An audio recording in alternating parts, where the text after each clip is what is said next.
Punjab text book 2013 का ये question है जी। और इसमें हमारे पास इस तरह से गिवन है कि हमारे पास हाइट्स ऑफ 5 स्टूडेंट्स जो अवेलेबल हैं, जबकि इनकी जो हाइट्स मैयर की गई हैं वो जो इंचज़ में मैयर की गई हैं। हमने इनकी एवरेज बात करनी है, यानी एवरेज बतानी है कि इनकी हाइट की एवरेज क्या बनती है। यानी इसमें हम अरिथमेटिक मीन जो है वो यूज़ करेंगे। यानी यहाँ से हमने ये बात समझी कि जब हमने जो अरिथमेटिक मीन है वो सूटेबल मैयर तब होती है जिस वक्त हमें एवरेज लेनी होती है, और फिर एवरेज भी उस डाटा की कि जिसमें जैसे हाइट्स हो जाएं, ठीक है, या मार्क्स हो जाएं, ठीक।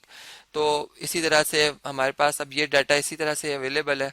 अब इसमें हम नंबर्स जो है इनका सम फाइंड करेंगे। अरिथमेटिक मीन को फाइंड करने के डिफरेंट वेज हैं।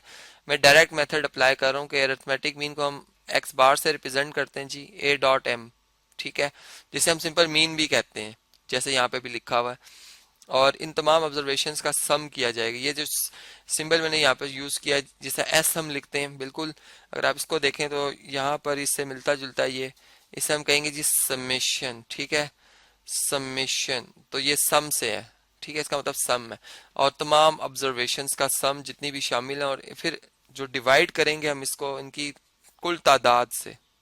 अगर आप इनकी कुल तादाद देखें तो ये हमारे पास 5 बनती है। और बता भी दी गई है जी के क्वेश्चन में कि 5 स्टूडेंट्स हैं, ठीक है। तो हम इस तरह से भी इसको देख सकते हैं। अब देखें इनका सम जो बनता है इसको हम कैलकुलेट करते हैं जरा क्विकली। यहाँ पर 55 है जी, इसमें हमने ऐड करना है 56 को, इसमें हमने ऐड करना है 61 को, इसमें हमने ऐड करना है 63 को, और इसमें हमने ऐड करना है 60 को। हमारे पास बनता है 295। और इसको हमने डिवाइड कर देना है जी 5 से। तो देखते हैं क्या जवाब आता है जी। 295 को अगर 5 पे डिवाइड कर दें तो ये आता है 59, ठीक है। तो 59 और इंचेस के हवाले से, चूंकि डाटा में जो यूनिट है वो इंचेस के हवाले से है, तो हम यूं कहेंगे कि हर बच्चे का, इन 5 बच्चों में से हर बच्चे का जो वजन है वो 59, और सॉरी इनके जो हाइट है, यहाँ पे चूंकि हाइट के हवाले से बात की गई तो हाइट जो है वो 59 इंचेस है। और अगर वजन के हवाले से बात होती जो कि फिर केजी में मैयर की गई तो हम कह देते कि 59 जो है वो केजी हर बच्चे का वजन। तो ये एक एवरेज बात होगी जिससे कि हमने अपनी जो पूरी जो ये स्टेटमेंट थी या इसमें आप डाटा देखें तो डाटा की सारी वैल्यूज को ये एक वैल्यू रिप्रेजेंट करी जो कि इसके तमाम वैल्यूज से करीब करीब भी है, ठीक है।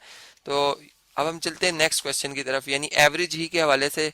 हम एवरेज अगर मीडियन के जरिए फाइंड कर रहे हो, यहाँ पे अगर आप देखें तो इस क्वेश्चन में ऐसे कुछ लिखा हुआ है कि following are the earnings in rupees of 10 workers, find the median.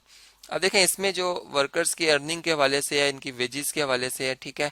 इसके लिए जो एवरेज लेने की सूटेबल मेजरमेंट है, वैसे तो हम अरिथमेटिक मीन से भी ले सकते हैं, लेकिन जो ज्यादा इफेक्टिव होगी, असरअंदाज जो करेगी वो मीडियन वाली होगी, ठीक है, जिसको कि हम एक्स और इसके ऊपर इस तरह से जो बार इस तरह से लगा देते हैं, ठीक है। अब देखें या ये जो एक साइन है हमारे पास टॉ का, जैसे हम टॉ लिखते हैं टॉर के लिए, ठीक है, इस तरह के ऊपर एक साइन जो बनता है इस पे। अब देखें ये जो हमारे पास पंजाब टेक्स्ट बुक 2013 का ये क्वेश्चन था, इसमें जो वैल्यूज अवेलेबल है, अब मैं इन वैल्यूज के हवाले से चूंकि मीडियन ड्रॉ करना है, मीडियन सॉरी फाइंड करना है, मीडियन फाइंड करना है हमने, ये हमारे पास जो है वो स्टैटिस्टिक की जी टर्म है ये। तो इधर हम क्या करेंगे कि यहाँ पर हम पहले जो इन तमाम डाटा को अरेंज करेंगे एक ऑर्डर में, ठीक है। यानी हम यूं लिखेंगे कि अरेंज्ड डाटा, ठीक है। अब ये असेंडिंग ऑर्डर में भी हो सकता है और डिसेंडिंग ऑर्डर में भी हो सकता है। तो फिर अगर असेंडिंग में तो सबसे छोटी वैल्यू को सबसे पहले लिखा जाएगा, यानी इसमें अगर आप देखें तो 425 सबसे छोटी वैल्यू है जो कि 2 दफा आ रही है, ठीक है। हमने 425 को भी लिख लिया यहाँ पे। फिर इसके बाद इससे बड़ी वैल्यू अगर आप देखो तो इसमें इससे बड़ी वैल्यू आती है जी 430, ठीक है। 430 भी लिख दिया हमने, फिर 435 भी आ रही है वैल्यू, अगर आप देखें सेकंड नंबर पे 435 जो लिख दिए उन्हें मैं क्रॉस कर रहा हूँ, ठीक है। ये 435 फिर आ रहा है, ठीक है। ये 430 भी हम लिख सकते, 435 फिर 2 दफा आ रही है वैल्यू, ठीक है, ये हमने लिख ली। फिर इसके बाद जो है 439 की बारी है जी, 439। इसके बाद अगर 439 भी लिख लिया हमने तो फिर 441 सॉरी 440 और फिर उसके बाद 441 आ जाएगा। और इसके बाद जो है फिर अगर हम देखें 440 भी लिख चुके हैं, 41 भी लिख चुके हैं, 450 2 दफा आ रहा है। तो यहाँ पे हम लिख देंगे 450 एंड देन आखिर में भी हम लिख देंगे 450। अब आप देखेंगे हमने ये अरेंज करना डाटा को मीडियन के केस में बहुत लाजमी होता है। अब हमने ये पढ़ा था कि मीडियन वो वैल्यू थी जिससे 50% डाटा पीछे और 50% डाटा आगे होता है। तो काउंट करते हैं कितनी वैल्यूज हैं। ये 10 वैल्यूज हैं 10 वर्कर्स के हवाले से है, तो इसका मतलब 5 वैल्यूज 1 2 3 4 5 ये 1 2 3 4 5 ये। तो मीडियन जो है वो यहाँ पर कहीं पे है, यानी इस डाटा की वैल्यू नहीं है। हमें क्या करना होगा, इन दो वैल्यूज की एवरेज लेनी होगी, यानी 435 और 439 इन दोनों को ऐड करेंगे हम। ठीक है, और इनके दरमियान एक नंबर चाहिए हमें जो इनसे एक बराबर फासले पे हो, यानी जैसे हम इसे कहते हैं कि मिड पॉइंट होता है किसी लाइन सेगमेंट का। तो यहाँ भी पॉइंट्स के हवाले से इनका मिड पॉइंट क्या होगा, इन दोनों का सम किया जाएगा और सम करके इनको डिवाइड कर दिया जाएगा 2 पे। तो चलिए इनका सम देखते हैं क्या बनता है जी। 435 में अगर हम ऐड कर लेते हैं 439 को, ठीक है, आपको यहाँ पर नजर आ रहा होगा, ये बनता है जिस 874, और इसको अगर डिवाइड कर दिया जाए 2 पे तो बनता है 437। ठीक है, तो ये हमारे पास जो मीडियन वैल्यू आ रही है 437 आ रही है। अब ये वर्कर्स के अर्निंग के हवाले से थी बात, रुपीज में आएगा, इसका यूनिट वही होगा जो कि इस डाटा का यूनिट है मीडियन।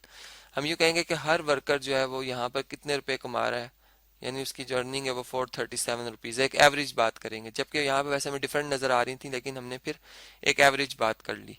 तो इस तरह से अब इसमें जो इम्पोर्टेंट बात थी कि इसको डाटा को अरेंज करना, ये बहुत लाजमी। मीडियन अगर आप बगैर अरेंज किए फाइंड करोगे तो गलत आएगी बात, जो भी रिजल्ट आएगा वो गलत होगा, और फिर उससे जो आप आगे कंक्लूजन निकालेंगे, जो रिजल्ट हासिल करेंगे वो गलत होंगे। इसी तरह अगर हम थर्ड देखें, एवरेज फाइंड करने के ही है ये क्वेश्चन, जिसमें कि ये भी पंजाब टेक्स्ट बुक 2013 से क्वेश्चन लिया गया ऐसा है कि इसमें हमने model size of shoes find करने, शू, ठीक है, यानी जो एक कंपनी है जैसे उसने कोई मैन्युफैक्चर करना है जी जूतों को, शूज को, तो अब उसमें जाहिर बात है उनको चाहिए कि साइज जो ज्यादा जो है वो जो लोगों में ज्यादा इन हो, ठीक है, तो उस हिसाब से वो उसके हिसाब से उसकी डिजाइनिंग वगैरह ये वो। तो अगर हम देखें तो यहाँ पर ये डाटा जो है वो हमें साइज ऑफ शू के हवाले से अवेलेबल है। अब हमने ये देखना है कि खास ये जो सैंपल लिया गया इसमें कौन से नंबर वाला शूज ज्यादा जो है वो इस्तेमाल हुआ, ये जिसकी वैल्यू हमने ज्यादा लिखी है। ठीक है, तो मॉड जो होता है ना, बेसिकली मॉड हमने मॉडल साइज का तो मॉड से आया। ये मॉड वो वैल्यू होती है डाटा की जो कि बहुत दफा रिपीट कर रही हो, मोस्ट टाइम, मोस्टली, हम यूं कहेंगे मोस्टली रिपीटिंग। ठीक है, तो अब हम इसमें देखते हैं कि कौन सी वैल्यू जो है वो बहुत ज्यादा रिपीट कर रही है। यहाँ पे अगर आप देखें, इसमें अगर आप अरेंज कर दें तो ये आप लोग आपके लिए ज्यादा बेहतर हो जाएगा, क्योंकि इसमें हमें पता चल जाएगा कि ये वैल्यू हमने पहले भी लिखी थी। ठीक है, अब आप देखें कि 4 है तो हमने देखा 4 एक दफा है, 4.5 अगर देखें तो एक दफा है, 5 आप देखें तो 2 दफा आ रहा है। ठीक है, इसको मैं सर्कल कर लेता हूँ कि ताकि हमें याद रहे 5 2 दफा आया था। ऐसे ही अगर हम 6 की बात करें तो 1 2 3 और ये 4 दफा 6 आ गया। ठीक है, अब हम देखते हैं कि इसके बाद जो नंबर आ रहा है 7, इसके लिए कलर में डिफरेंट यूज कर रहा हूँ। 7 एक दफा है और फिर 7 2 दफा है। ठीक है, तो ये 2 दफा आ रहा है, इसको हम इस तरह से कलर कर देते हैं। फिर इसके बाद 7.5 अगर आप देखें तो इसके लिए भी मैं एक कलर डिफरेंट यूज करता हूँ। चलें, इसके लिए मैं वाइट कलर यूज करता हूँ। 7.5 अगर आप देखें तो ये 2 दफा आ रही है वैल्यू। अब अगर आप 8 को देखें तो 8 3 दफा आ रहा है, 1 2 एंड 3। ठीक है, और 6.5 एक दफा था, इसलिए मैंने उसको शेड नहीं किया।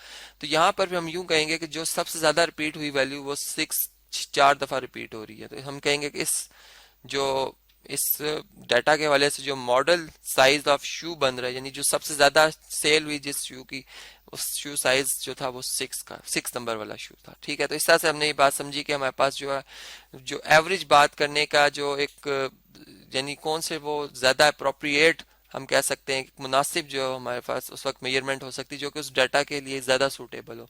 यहाँ पर अगर हम अरिथमेटिक मीन से या मीडियन से फाइंड करते हैं मॉड तो शायद इतना ज्यादा इफेक्टिव ना होता, लेकिन ये बात हमें ज्यादा जो है वो कैच करती है, हमें अट्रैक्ट करती है कि ये बात जो है ज्यादा सही है, बेहतर है।